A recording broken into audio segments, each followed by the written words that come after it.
So, kamusta po mga ka-Streetwise? Ako po si Takeru Miyamoto at welcome po sa aking munting channel. So, mga kababayan, ito na, no?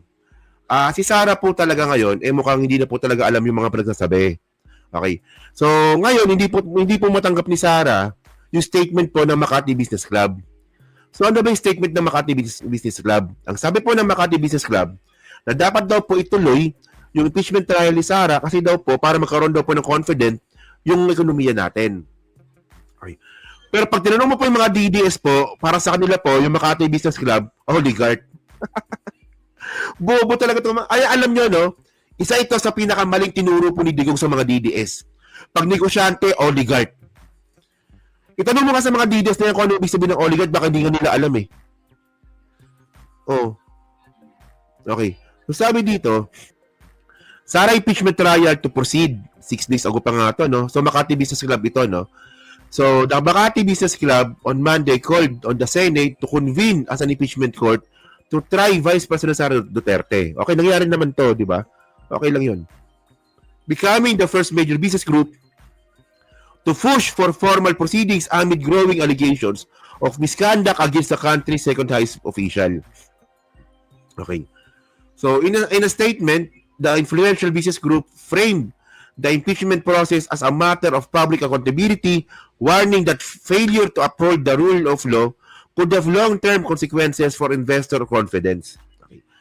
So ngayon, dahil nga po dito po sa sa sagot nga po ng sa statement nga po ng Makati Business Club, natanong po si Sarah regarding po dito. As usual, ang sagot dito ni Sarah, isang malaking kabulshitan. Tignan nyo ito, no? Ang oligarchs nagbibigay ng trabaho. Hindi kasi no? Ito na, sige, explain nga natin yung oligarchs, no? Yung oligarchs kasi mga kababayan, sila po yung small group of people na may hawak po ng negosyo at saka politika. Circle po yun eh. Ginagamit nila yung kapangyarihan nila sa politika para po mag-benefit po yung negosyo.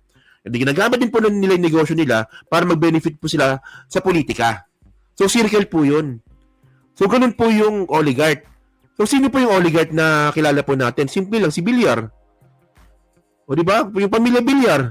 O, gamit-gamit nila yung influensya nila sa politika para po mag-benefit yung negosyo nila. At yung negosyo nila po, mga kababayan, ginagamit din po nila para mag-benefit sa politika. Paano ko nalaman? Ito ay wala ko nabanggit ko ito, pero dapat secret ito eh. Alam niyo kung gaano kawalang yayang mga Villar na yan? Di ba? Ang ginagawa po ng mga Villar, tumataya po yan both sides. Di ba? Alam naman natin maraming pera ang mga Villar. Maraming pera yan, di ba? For example, meron tatakbong congressman. Oh. Ang gagawin ni Villar, yung nanay tataya sa isa, yung anak tataya sa isa. So kung sino man manalo doon, may utang na loob sa kanila. Nangyayari yan. Nangyayari talaga yan. Alam ko yan. Ako nga, nagulat nga ako eh. Nalaman ko lang po yan noong eleksyon. Ito lang, 2025. Ginagawa pala ng mga Villar yan. And by the way, no? Tingnan nyo naman kung anong klaseng mga batas yung pinapasa ng mga Villar. Yung sinasabi nga ni Villar, di ba, yung nakadebate niya si Riz Ontiveros. Di ba? Sabi ni Riz Ontiveros noon, sabi ni Villar kay Riz Ontiveros, bakit daw yung mga pabahay, bakit daw yung binibigyan daw po yung mga middle class? Dapat daw po sa may hirap. Oh, anong ibig kong sabihin doon mga kababayan? Ayaw po ng mga Villar yan kasi po, yung pabahay po nila, meron po sila mga pabahay na ang target middle class. Di ba? Oh, yung bigas. O anong ginawa ni Villar sa bigas? Nagpasa ng restriction law.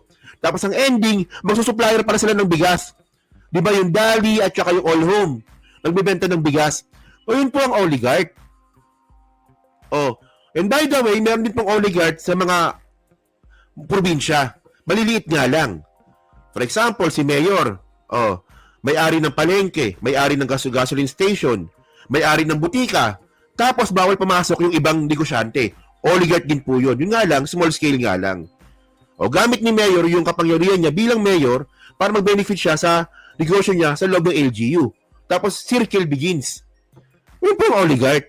Pero mga kababayan, pag ang negosyante po nagbibigay lang po ng trabaho sa mga tao and then nagbabayad ng tax, hindi po oligarch yun.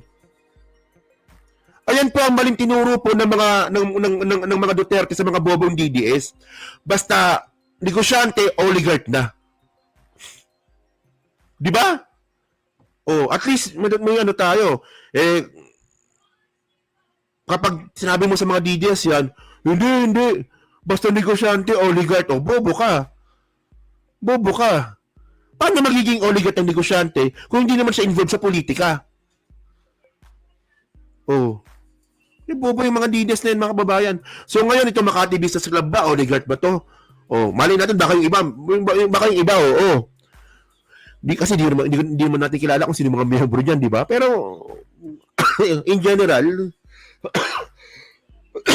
mga negosyante lang po yan na nagbibigay lang po ng trabaho sa mga Pilipino. At ang dinegosyo. Kaya, ganun po ibig sabihin yan. So ngayon, Takero, tama na. Dami ko nang natutunan sa iyo. Ay, thank you. So ngayon, tinanan natin to. Okay. So ngayon, dahil nga po dyan, sa mga oligarch na yan. Dahil po dyan sa mga oligarch na yan, mga kababayan. Sumagot po si Sarah. Tinan nyo sagot ni Sarah. Tinan nyo. The Makati Business Club and other business groups are urging the Senate to continue your impeachment trial, to convene your impeachment trial. Sabi nila, it will show accountability, it will boost investor confidence. Your response to that call of the business sector? Kahit nandyan o wala yung impeachment, wala na talagang investor confidence dito sa ating bayan. Kung nakikita nyo, bagsak ang foreign direct investment sa ating bayan, no? Kaya wag nila ako gawing rason kung bakit pangit ang So ngayon mga kababayan, no? May yung nireklamo ni Sarah. Ang tanong ba dito, meron ba binabanggit na foreign direct investment yung yung Makati Business Club? Wala naman, di ba? Ang sabi niya lang, ano ba sabi ng Makati Business Club dito? Investor confident, di ba? Teka lang, tingnan natin. Sabi ng Makati Business Club dito, ang sabi niya, investor confidence. Okay. So ngayon mga kababayan kasi, ang tanong ngayon natin dito, ito. Okay. Kung usaping ekonomiya naman kasi pag-usapan natin, paano natin malalaman na lumalago yung ekonomiya ng Pilipinas? Simple lang po, GDP. Gross Domestic Product. So ito po yung ito po yung pera na nag-circulate sa buong Pilipinas. Ito po yung GDP po yun. Makita naman natin dito mga ka-streetways, no, na yung GDP po natin tumataas. Diba 2013, no? Grabe yung hirap, no? 2013 dati, no? So tumataas po GDP natin. Okay. So ngayon, yung nirereklamo po dito ni Sara Duterte na gross domestic product, no? Actually, ito yan eh. Ito na ba yan? Ito. Ito na balita ito. Last week lang ito na balita eh. DTI's report showing investment approvals under Marcos reaching 3.54 trillion since mid-2022. So from 2022 hanggang 2025, meron pa tayong dito, meron pa tayong FDI dito. Okay. Basahin natin ha. Ano ba yun? Ito. From July 2022 to April 2025. So ito yung pinakabago ha. The Philippine brought the Board of Investment, di ba, recorded a total of 3.54 trillion. In approved investment, a 70% increase. So may increase tayo compared to the same period under the previous administration. So mas malakas po yung investment natin ngayon kumpara nga po noong panahon nga po ni Digong. Kaya nga po sa natin makikita yan sa GDP. This includes record-breaking annual figures of 729 billion in 2022, 1.26 trillion in 2023. Okay. So, ang alam nyo kasi problema kasi kay Sarah, napakadali lang po sa kanya magbigay po ng salita nang walang basihan. Kailan ba sinabi ni Sarah nung nakaraan lang? Sabi ni Sarah nung nakaraan lang, meron na po siyang kakilalang IT na nagkaroon daw po ng dayaan ng eleksyon. Hindi nyo naman mapangalanan kung sino yung IT po na yon. Di ba? Angay. Bobo eh.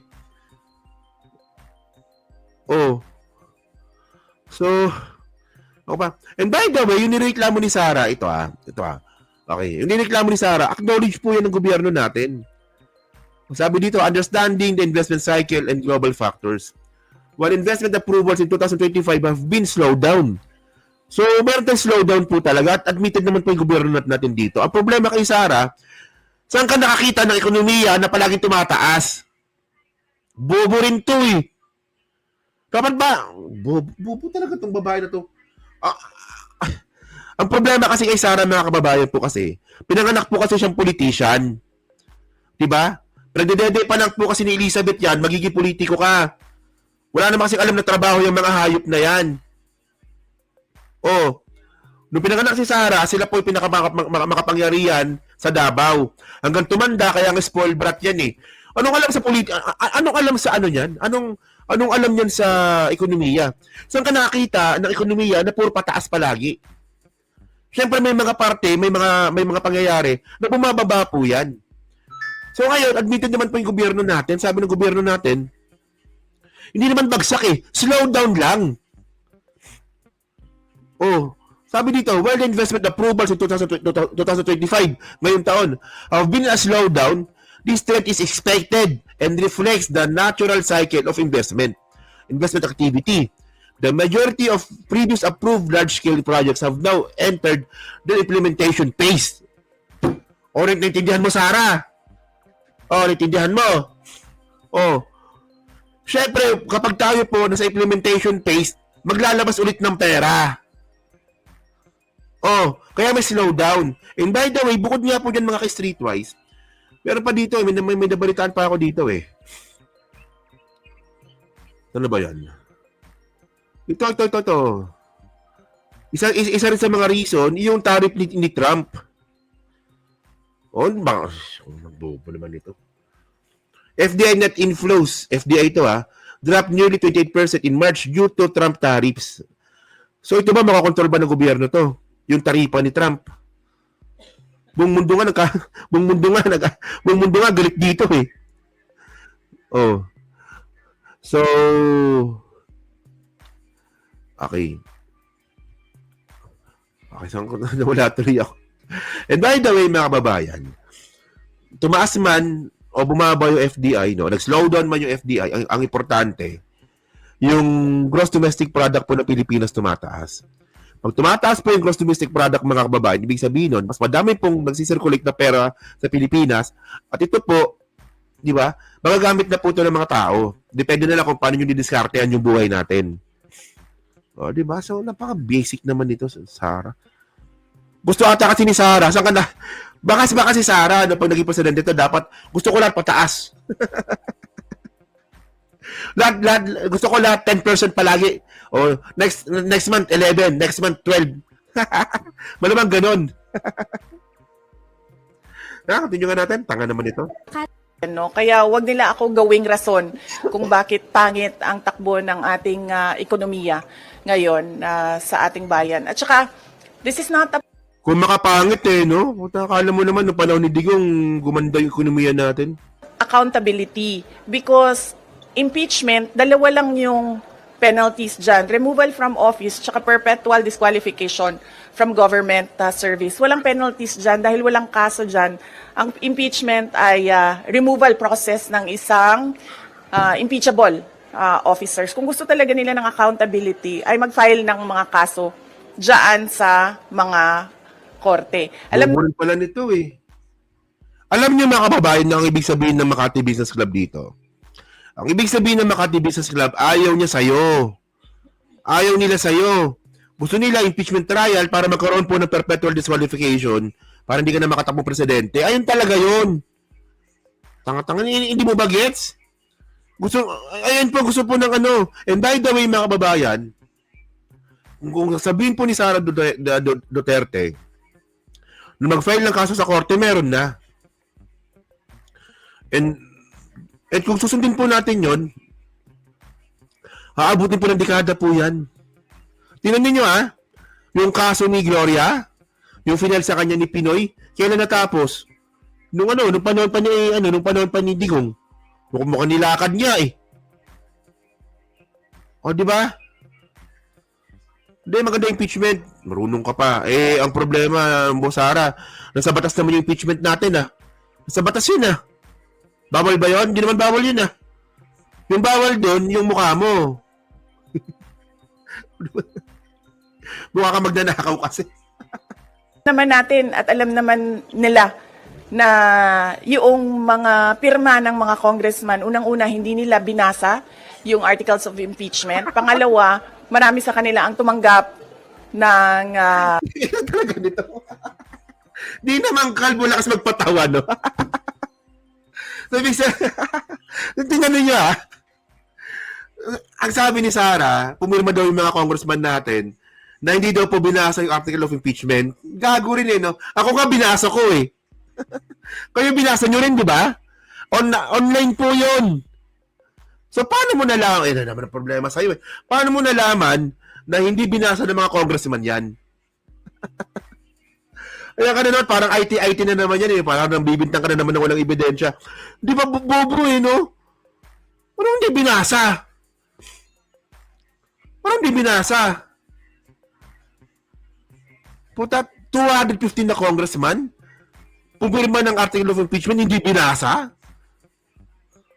Ano yun? Bobo talaga, ang bobo sa reasoning talaga nito, no? budget o pera kapalit ng kanilang signatures. In fact, madami sa kanila ang umamin na may kapalit yung kanilang pagpirma doon sa articles of So, impeachment. sinong umamin? Sinong umamin na congressman na merong kapalit yung pagpirma sa article of impeachment? O, di ba?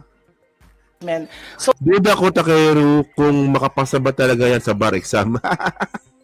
Duda din ako eh. Paras tayo.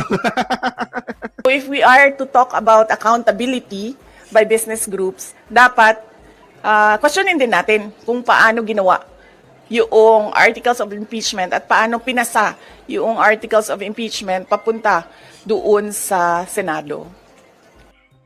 Ha? Ano daw? ano daw? Ano sabi? Wala yan. Ano no? Ang pag to si Sara nakausap po to ng ano ng personal. No? Hindi, sigurado kung ano no, kunwari isang araw. O makipagkwentuhan ako kay Sara. Malamang wala akong matututunan dito eh. Puro kabobohan ng alam ng puta. So ngayon mga babayan no. Actually po kasi wala naman na tayong problema sa totoo lang no. Kasi nga po tuloy na po yung impeachment, di ba? So nireklamo nga po ni Dilima nung isang araw, di ba? Dilima Senate returned of VP Sara impeachment case to House. So, ano, ito sabi ni Dilima to, no? Representative-elect Leila Dilima of ML party list denounced the move of the Senate sitting as an impeachment court to return to the House of Representatives the article of impeachment against Vice President Sara Duterte. So, harap-harapan tayo niloloko. Sila ang nagtanong, sila rin ang sumagot. Oo nga, no? Walang due process, walang iya, sabi ni Dilima. Well, by the way, mga kababayan, tulad ng sinabi ko nga kanina sa intro, okay, maganda na po ito. Ang importante po talaga, natuloy na po yung impeachment trial. Natuloy po yung impeachment court at meron pong summons. So, ang medyo ano lang kasi, no? Medyo bobo lang po talaga yung mga DDS nung sinabi nga po nila na nabasura na nga po yung impeachment trial dahil nga po doon sa pagboboto. Pero in reality, mga kababayan, ano na po talaga, tuloy po yung impeachment trial po natin. Wala na po magagawa dito kahit sino man. And by the way, tuloy na sinabi ko rin kanina sa intro, na sumagot na po yung abogado ni Sara. So, ang isa po sa mga law firm nga po na hahawak nga po ng kaso ni Sara sa impeachment court is yung Fortune Darbasa. Law firm. So sila Fortune. So wala na to, okay na to, tuloy-tuloy na to. Alam nyo kung ano na lang worried ko dito mga kababayan. Ang pinaka-worried ko na lang dito, baka gawin din po ni Sara Duterte yung ginawa po ni Merceditas Gutierrez. Di ba? Naalala nyo ba yung ginawa ni Merceditas Gutierrez? Di ba dati po kasi pinaparesign si Merceditas Gutierrez, ayaw mag-resign. So nagkaroon po ng impeachment trial. So bago po nagkaroon ng impeachment trial, nag-resign na po si Merceditas Gutierrez. So kung susundan po natin yung yung president ng ganon, no? Baka po hindi po matuloy yung impeachment. Baka po hindi po matuloy yung impeachment kung magre-resign po si Sara. Wag naman sana. Kasi nga po, ang importante po sa atin, ma-present po yung ebidensya sa taong bayan. O, di ba? So, okay na to. Kahit sabihin na nga po natin na binalik nga po yung article of impeachment sa House, hindi naman po tinanggap ng House. Binalik ulit sa Senate. At ang pinagdidebatehan lang naman nila dito, para masigurado lang naman na maitawid nga po ito sa 19th Congress kasi nga po unprecedented nga po ito. Ngayon na po ito nangyari. May pwede rin. Sabi ni Trillanes, di na daw pwede mag-resign si Sara. Sana nga ganun. Sabi nga ni Trillanes, di na daw pwede mag-resign. Pero kung pagbabasihan po natin, nangyari na po kasi nakapag-resign po kasi dati si Gutierrez. Pero okay lang naman mag-resign, pero sana tuloy pa rin yung impeachment trial para po doon sa perpetual disqualification. Di ba? Kasi, by the way, paano ko ba nakuha yun, my dearies? Sabi po kasi ni Sara rin mismo yun eh. Sabi ni Sara, nabasa ko lang, no, at saka na-content ko rin to eh, na resignation is not an option right now. Masyado parang maaga. O, di ba? So, kapag sinabi mo masyado pang maaga, so meron tamang panahon sa pagre-resign. And by the way, magiging malaking debate po talaga yan. Di ba? Sabi ni Luis Tro, actually, na-content ko na yan. So, na-content ko na yan, yung usapin po na yan. Kasi kung pag-usapan natin ngayon, may iba yung topic eh. Pero na-content ko na yan, oo. At ang take natin dyan, mukhang magkakaroon po talaga ng malaking debate na naman po dyan. O, di ba? So, okay, ngayon, next topic tayo. Okay. Parang dami kong topic ngayon. Last na ba to? Tika lang Last na ata to. O, tama, pang-apat na to, no? Okay na. Okay, game. Yung pinaka-main topic pala natin, pag-usapan na natin. Takero, sabi ni Luis Tro, maski mag-resign si Sara, tutuloy nila impeachment. O nga, sabi nga ni Luis Tro yun. Pero sabi rin ni Justice Carpio, hindi raw pwede. O, diba? So, debate talaga yan. Okay. Yan na. So, kayo po mga babae, so ano po masabi nyo nga po dito sa sinabi nga po ni Sara? At kayo ba naniniwala po ba kayo na itong Makati Business Club po talaga ay ayaw kay Sara kaya gusto nilang ituloy yung impeachment trial? Pero sa comment na po sa baba, binabasa ko pong lahat yan. At syempre, dyan po sa replay, palike, pa-subscribe. Hindi naman kalabisan, pa-share rin po ng video po na to.